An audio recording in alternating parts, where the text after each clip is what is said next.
Are you here? This is episode 1105 of the Paul Leslie Hour.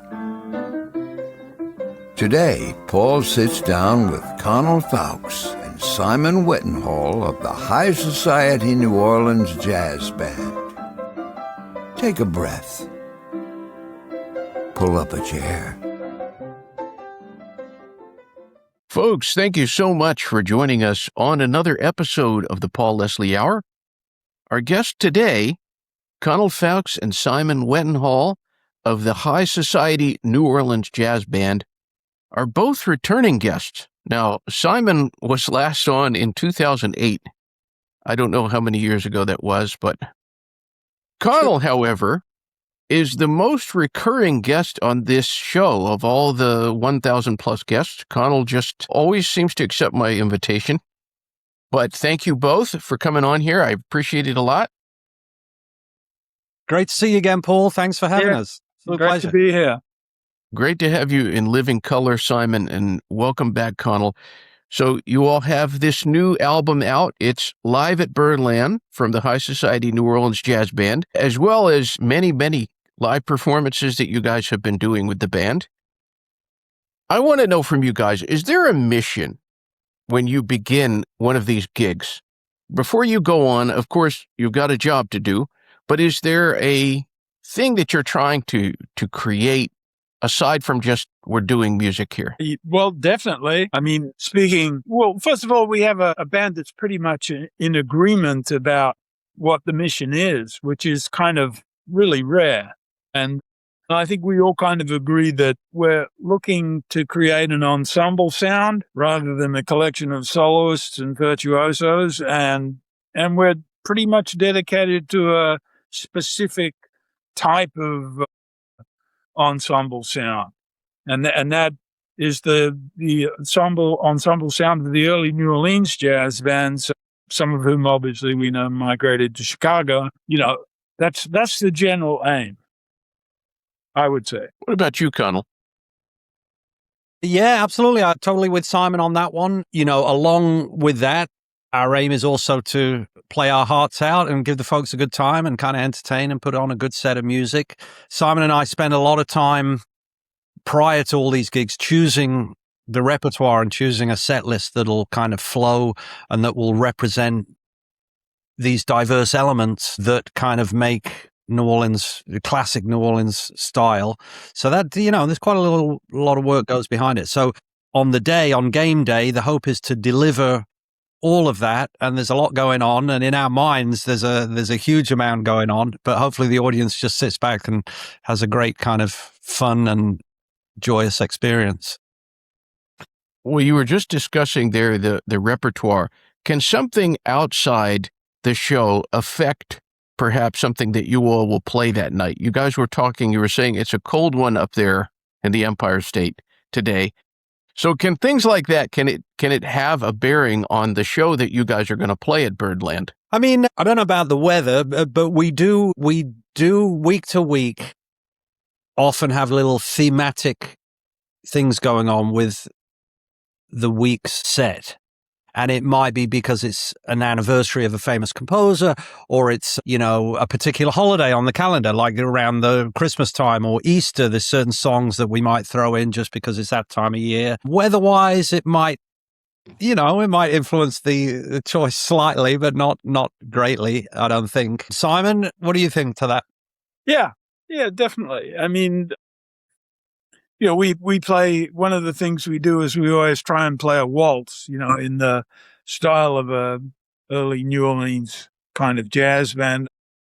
So there are a bunch of waltzes that are kind of specific to season and like In the Good Old Summertime and things like that, which are really beautiful songs, and people kind of know them intimately or not. They're very familiar kind of melodies. People grew up with them. Their grandparents grew up with them. You know, it's like, so yeah, definitely seasonal and thematic. We might be doing a few other tunes by that same composer on that night. So that creates a sub-theme, if you like. Well, admittedly, you all are playing old songs. Now, I would say old songs tend to be better. Bob Dylan said on his radio show, he said he had a letter and he was reading it and it said, "How come you play all these old songs?" And he said, "Because there's more old songs than there are new songs." True. But I'm curious about the people who come out and see you. Would you say that those folks have some kind of commonality? Well, Go ahead, Simon. Sorry. yeah, no, I mean, there are all kinds of commonalities. It's, I would put them into three different categories. We have locals who'll just come to Birdland anyway because they know they're going to hear some good music there. And they often come down to the theater and they haven't heard us before and they have a great time. But there's a lot of tourists too. Birdland is obviously a very well-known club, so tourists will come there, some of whom have never heard music like this before. And then, of course, there's the classic jazz fan, and there are quite a few of those who are also tourists, but some of whom are U.S. citizens or U.S. residents, and they take a definite trip to come and hear the band because they've heard or seen something about it. Yeah, I think this current residency at Birdland, talking about Birdland as a club, literally everyone and anyone comes there. We have children to retired elderly people and everybody in between. We got people from literally every country in the world who are visiting New York and they want to catch a New York jazz experience. We got jazz fans. We got people who've never heard jazz before. And as Simon says, locals. So it's everybody's there. The mix is huge. Now, I'm curious about how the album idea got started. You two had recorded before I think you were both on the Bunk project, right? I was not, actually. That's just Okay. before my time, just immediately before I came to New York. But Simon was, yeah. Simon, okay. I knew one of you, but you all had recorded before, of course. Now, this is a live album, but how did the idea to put this down on recording come about? Well, Scott Asen, who runs the Turtle Bay outfit, he heard about the band, I think through Kevin Dawn, and came along one night to hear us, and he really enjoyed it. And right then and there, he proposed the idea of doing a live recording. So, and it grew out from there, basically. That was the starting point. Well, what about the set list for that? Knowing that it was going to be recorded, was it difficult to put down on pen and paper what you all wanted to play that night? Yes, it was very difficult because we have a pretty vast repertoire, and you want to kind of represent all these various elements. There's a lot of different variety. There's a lot of variety in the repertoire, and how do you pick? It's very difficult. So Simon and I painstakingly spent a lot of time, and we would present it to the guys. What do you think? Should we do this? You'd get some yays and some nays, and we eventually came up with 2 nights worth of material. So we recorded 2 consecutive Thursdays and a total of, I think, 18 pieces of music. But each night was programmed for a live performance. So each night had a little bit of everything in it. And we thought, well, there's going to be some disasters. There's going to be some mistakes. Out of these 18 pieces, we might be lucky if we get an album's worth. In the end, everything was usable. Everything came out. There wasn't a bad take. And it was all live, no edits, no nothing. So we ended up with way more material than we could use. And then we had the even worse problem of what do we cut out and what do we leave on the cutting room floor? And that also involved the record label, Scott and his team, because they had their, by now it's their product and they have their opinions and choices. So a lot went into narrowing it down to what's on the album, and it was very difficult. So is there any talk of a second CD, because you have this embarrassment of riches, all these tracks that you couldn't cut because they sounded so good? Yeah, well, I think it was there were a couple of issues there. Initially, we were going to do a vinyl thing too, but then the most of our tracks are too long to, fit on a vinyl record. Certainly the same amount of tracks that it would be on a CD. So, and, most of our tunes run between like 5 and 7 minutes. So, that's kind of eliminated the vinyl idea. And there is talk of doing another recording, whether it's one that uses those the tracks that we already have or uses new tracks we haven't figured out yet. Yeah, I mean, Turtle Bay now own all that material, so it's up to them if they want to reissue volume 2 of the same stuff. But then there's already been talk about a studio recording. This was a live concert, so a couple of possibilities on the table. Now, the studio recording, that's an interesting idea. What do you envision? What do you think that would be like if that goes forward? Well, equally interesting and fabulous in a way. I mean, with a studio, there's new challenges. So there's the opportunity for all kinds of, redos and corrections and getting it just right. Whereas with live, you take it, here it is and that's it. One of the downsides of studio is you don't have the atmosphere of a room full of people having a great time, and which gives the musicians a lot of energy. But yeah, and I mean, Simon, chip in here. I don't know if it also gives you an opportunity to say, oh, let's do X, Y, or Z project. We could do all the music of so-and-so or blah, blah, blah. Yeah, that's what I was thinking. It was like the live, in terms of what we actually decided on the live recording, that was all entirely up to us. And my feeling is that Turtle Bay might have an interest in a certain type of project now that they're more familiar with, the breadth of our repertory interests. For instance, I guess, that kind of thing. We didn't get a waltz on the live recording, so something like that. We could do a whole album of waltzes. I wouldn't mind, just throwing things out, something like that. Or we could do a whole album of, Jelly Roll Morton blues. None of his stomps and all that, just blues. He's got a ton of them. Or we could do Jelly Roll Morton, Spanish tinge tunes. There's a ton of them too. The crave, all these, different things, ideas that nobody else has really tackled to my knowledge, but who knows? Maybe a difficult question, but would you say that there is a favorite track for either of you from this record? Impossible to say. I mean, anything with Simon Wettenhall singing on it, it's got to be up there, high up. Come on, man. The check's in the mail. I don't know. What ended up, I'm looking at the back of the album right now as we speak. By the way, for your fans who haven't seen it, that's what it looks like. Just looking at the tune list, I mean, I love them all. All these, they've got a great vibe to them. They're good tunes. There's some obscure ones. There's a couple of real, war horses. I couldn't choose a favorite, I don't think. That would, sorry, it doesn't help this interview much, but I don't have an answer for you. I kind of like them all. Well, there is a great selection there. I like High Society. Yeah. That's a great song. Caused me to go down a rabbit hole reading about the man who wrote it and all of that. Is that how the name of the band, does it come from that tune? Yes, exactly.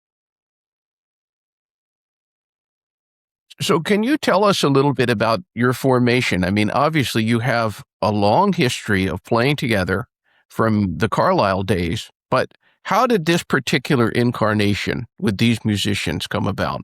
We've all known each other and played together on the new, quite apart from the Carlisle and that whole over. We've all played together in thousands of, bar jobs in New York City, jazz festivals, and just with other bands. So it won't be all of us together, but we've all kind of been mutual admirers over the years. And so after the pandemic, when the Carlisle kind of closed for a bit and then opened up and that gig was no more, we kind of wanted to keep the vibe of that music going. So we decided the best way to do it would be to form a band of our own that kind of explored that area. And so that was the motivation. And so picking the people to do it was easy because we all had a very good idea of who would be great for each chair. And we got everybody we wanted, really. Right, Conal? I mean, there wasn't... Absolutely. I mean, if it's all right with you, Paul, I'd like to mention the guys by name because they're obviously an integral part of this band. So Brian Nalepka is our double bassist. Now, Brian was on the Bunk Project recording. So he goes way back with this band. And then after the Bunk Project, he was so busy with his own groups that he wasn't a regular part of the band. But Brian's been around, for over 30 years connected with this band. Kevin Dorn is our drummer. Kevin was at the Carlisle for the last few years of the band. So Kevin's been around a long time. And Josh Dunn on acoustic guitar and mostly banjo, but some acoustic guitar. Josh came into the band with our last European tour and has been throughout the Birdland residency. And he's a young guy. He's actually originally from Tasmania. Fantastic guy. Very happy to have him.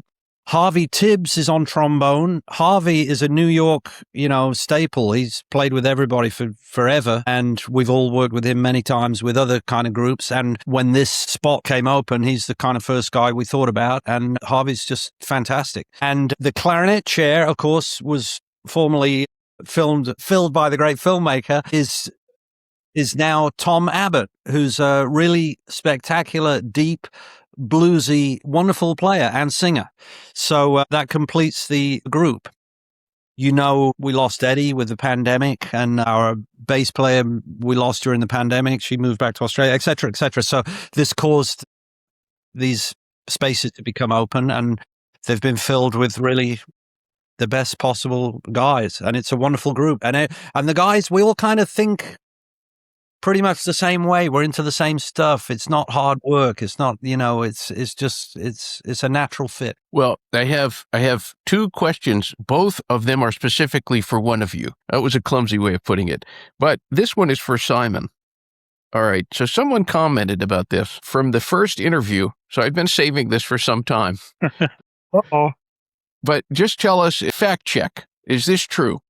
The person writes in, I was a teenager in Pasadena when Simon Wettenhall was in a bebop group in about 1974.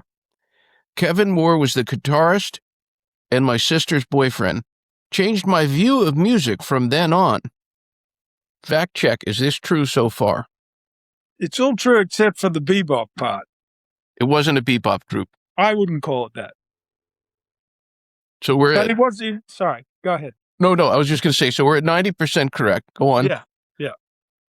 I remember Kevin Moore very clearly. Yeah. And no, it was at the time I was studying music with Warren Marsh in Pasadena, California. And I put a group together to kind of play standards and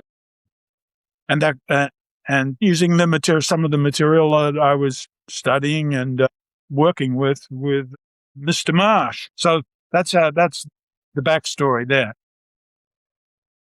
So here's the rest of it, and this is the controversial part. Simon, Kevin, and Teo Magistral were listening to a Charlie Parker record, and they kept saying, "Shut up, Miles," as Mr. Davis was still an immature soloist.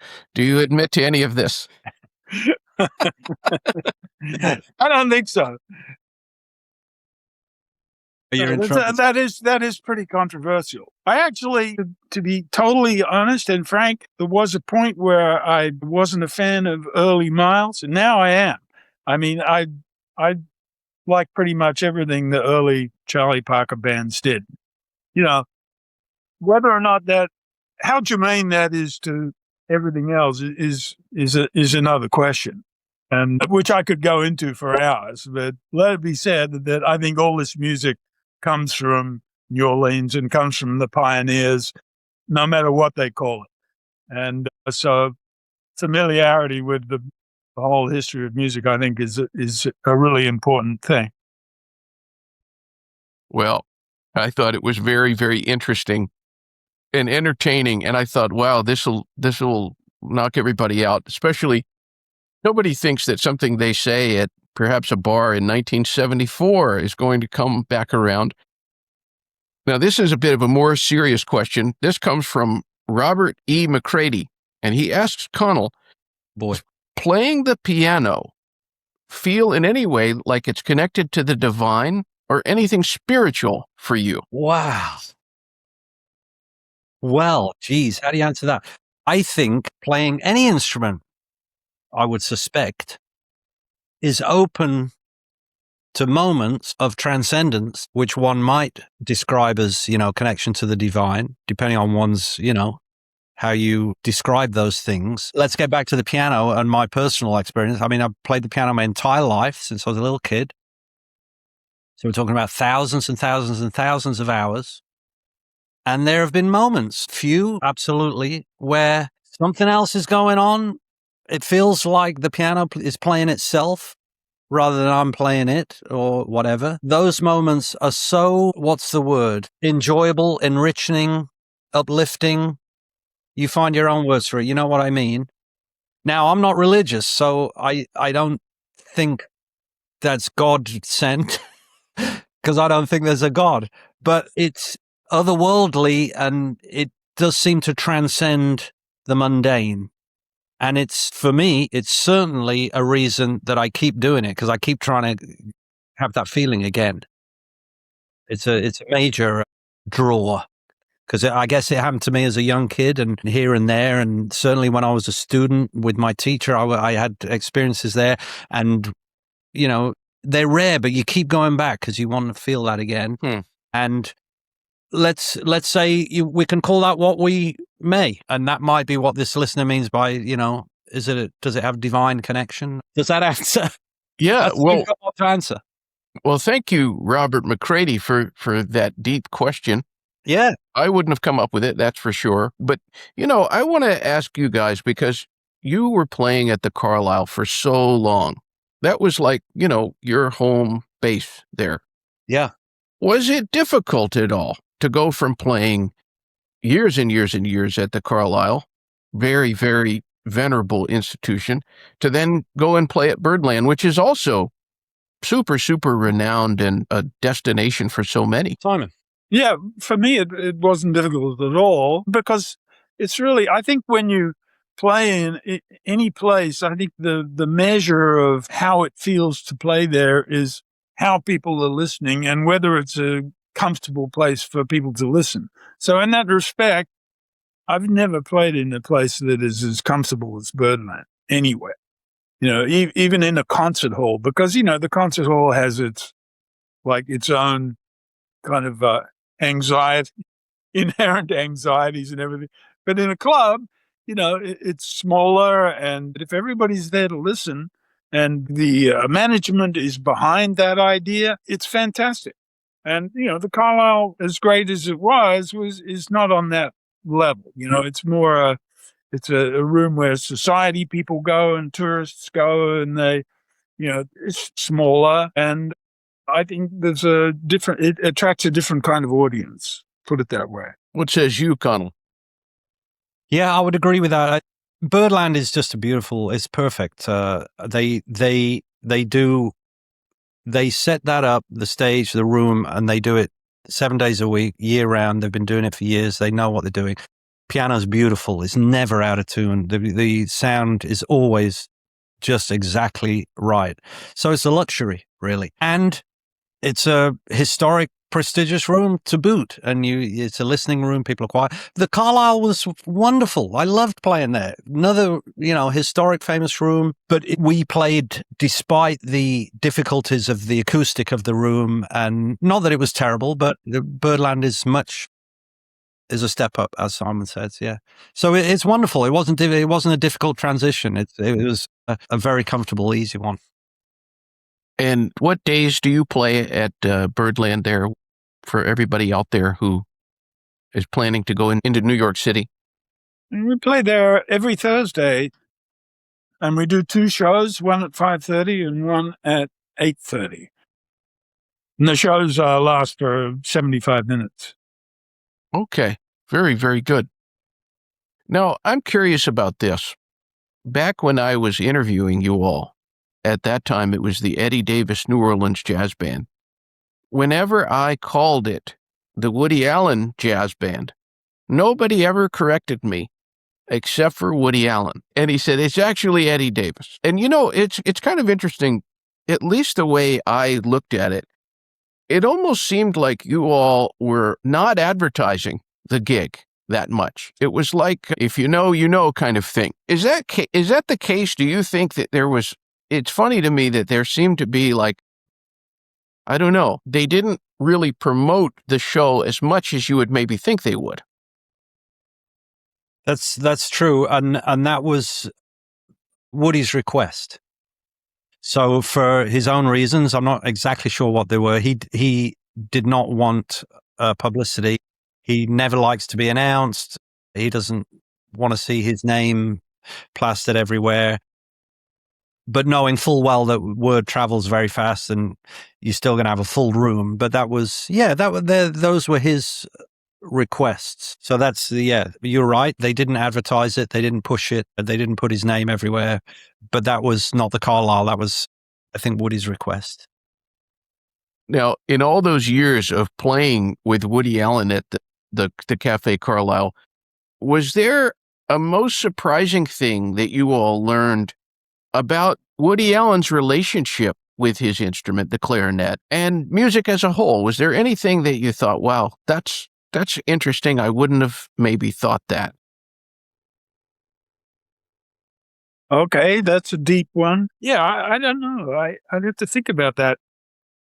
I mean, to me, I was always fascinated by Woody's relationship to his instrument and music in general, because it's not immediately apparent. In some ways, he doesn't really want to be considered someone who identifies as a musician.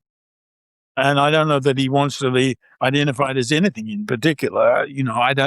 I just don't know. But it was fascinating to work with him, and, continues to be, because we still do the occasional job, and it's always new and it's always different. And his relationship to music is always evolving. So it's like you have to be prepared for that. And that in itself is surprising, because when you work with somebody a lot, you tend to become comfortable, and even if things are surprising and often new, you kind of expect that, So, but with Woody, there are always surprises that you don't expect, of all kinds, And that's wonderful. That's a great thing. What about you, Conal? Yeah, Woody has I think, an interesting relationship with his instrument. And as a non-reed player, I'm not the guy to explain it, but I know he uses an unusual reed, and he's had alterations done to his clarinet. He has a few clarinets.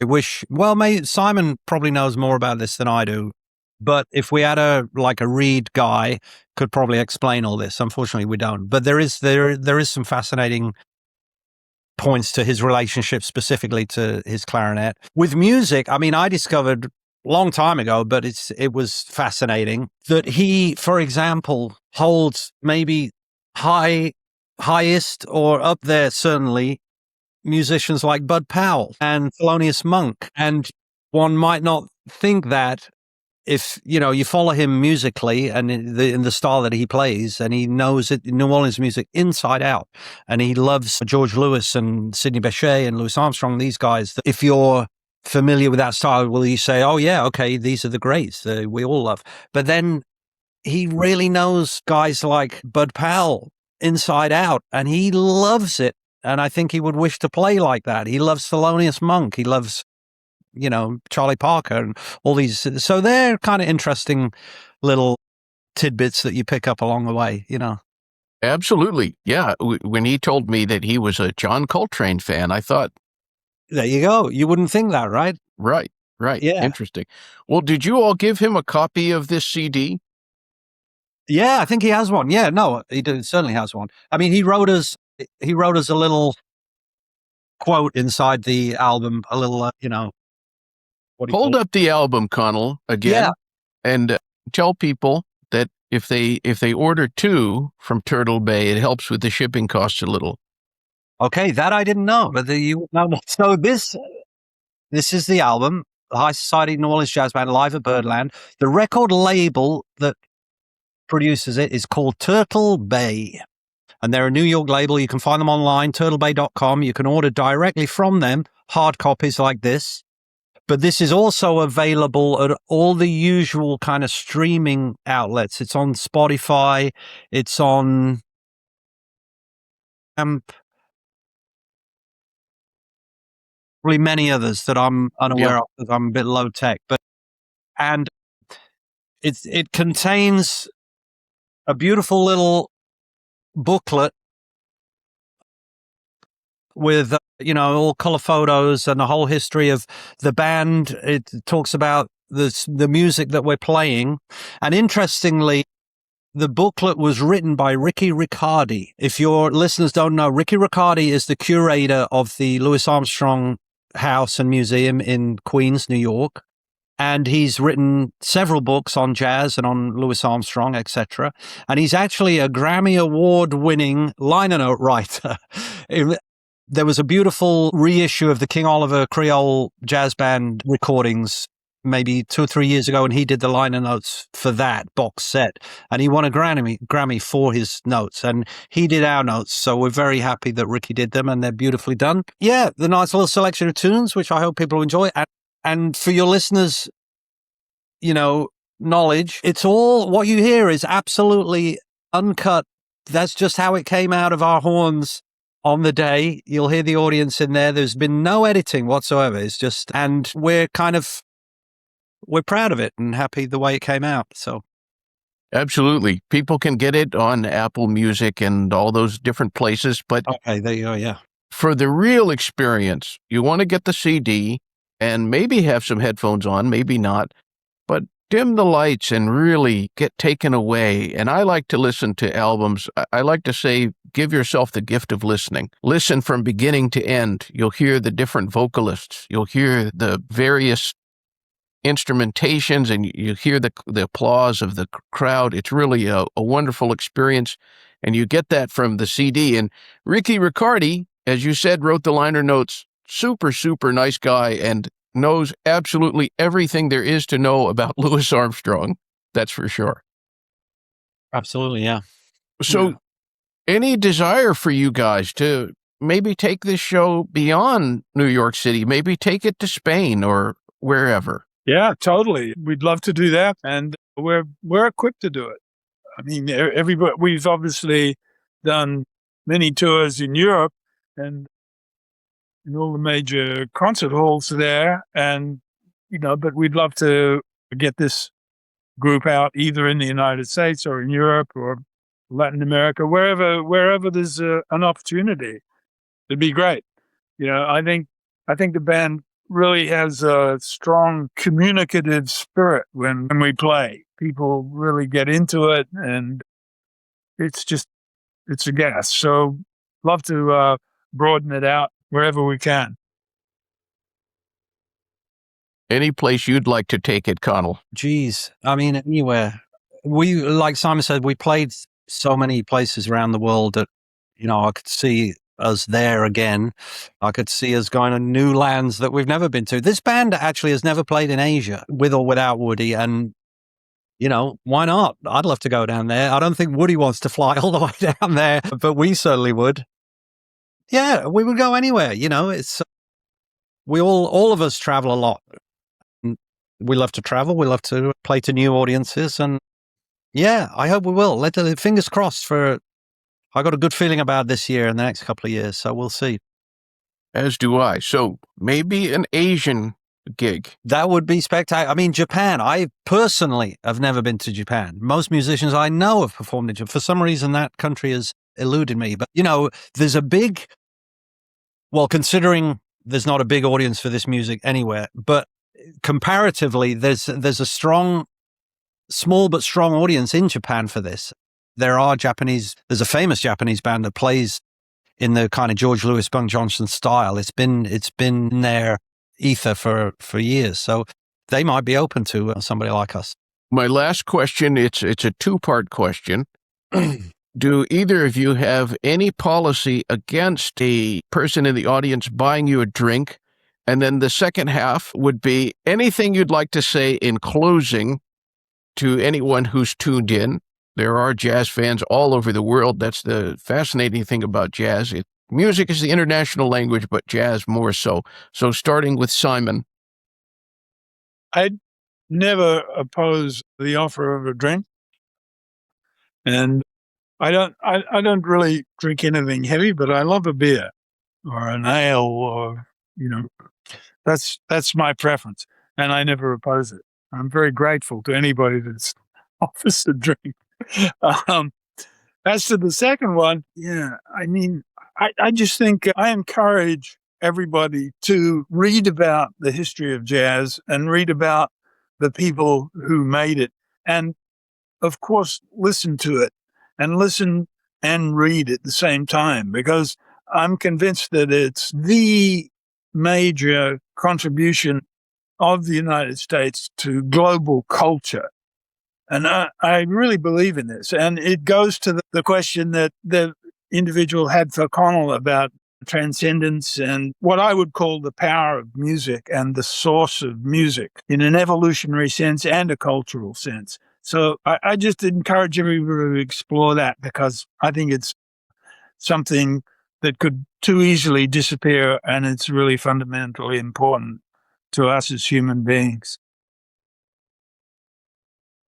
Very good. And Conal? I will rarely ever decline the offer of a drink. If I have to play subsequently, it might be just one drink, but I will rarely decline an offer. So if anyone's out there wants to come down and buy us a drink, we'll happily accept. And what would I say? I mean, I really liked what Simon said. Yeah, just encourage anyone listening to this, go and support live music always. Go and have a listen to some of the greats that we are inspired by. Most of them are recordings that it's all on YouTube. It's readily available. We used to go and have to dig all over the world to find these old, shellac 78s and stuff like that. Now it's all there. So that's nice and easy. Go listen to Jelly Roll Morton. Go listen to King Oliver Creole Jazz Band. Go listen to the early Louis Armstrong. Go listen to Armand J. Pirone. There's a name that probably most people don't know. I'll just throw that one out. There are many. And sit down, like you said, dim the lights, cut off other distractions, just have a listen. And I will guarantee you'll find something. You're not going to like it all probably, but you'll find something that you think, wow, that's really beautiful, or that's really fun, or that's hot, or you'll relate something else I know that's more modern. I now see where it comes from, or you can see the connection. Anyway, just go and dig around. It's a rich and wonderful music, and it's an American phenomenon, as Simon said. The great Ken Burns made those documentaries, and I think he honed in on the three things he thought were the great things that America gave to the world was baseball, the Constitution, and jazz. Jazz. And, there's a reason why he picked jazz. It's a rich and vitally important thing, and it's peculiarly American. Yeah, worth spending a little time on. You won't be disappointed. You will not be disappointed. Given that this is the semi-quincentennial of America, I think this is the year I have to decide and go to Birdland and see you guys play. Thank you so much for this interview. Simon Wettenhall, Conal Fowkes, you've been marvelous guests, and I've enjoyed it very much. Well, thank you, Paul. Thank you. It was great to be here. Great to actually see you in person, and thank you for having us. Yeah, always a pleasure, Paul. Thanks so much for having us. And you'll be our guest anytime you want. Come down to Birdland. Thank you so much. I will be there. But you got to buy me a drink. There's a musician that I know in Atlanta, and he stopped drinking just to cut some weight from his belly. And so he started saying, in lieu of drinks, I will take a cash tip. So whatever the drink costs, just pass it along to me. All right. Spoken like a musician. Yeah. So good. We thank you and appreciate you dropping in for the Paul Leslie Hour today. You know, you can help the Paul Leslie Hour in our mission to provide independent media content like this by visiting www.thepaulleslie.com/support. We truly thank you. This is your announcer speaking. Performance of The Entertainer intro song and Corina outro song, courtesy of John Primorano. Well, that's it for today. So until next time, be safe and be good.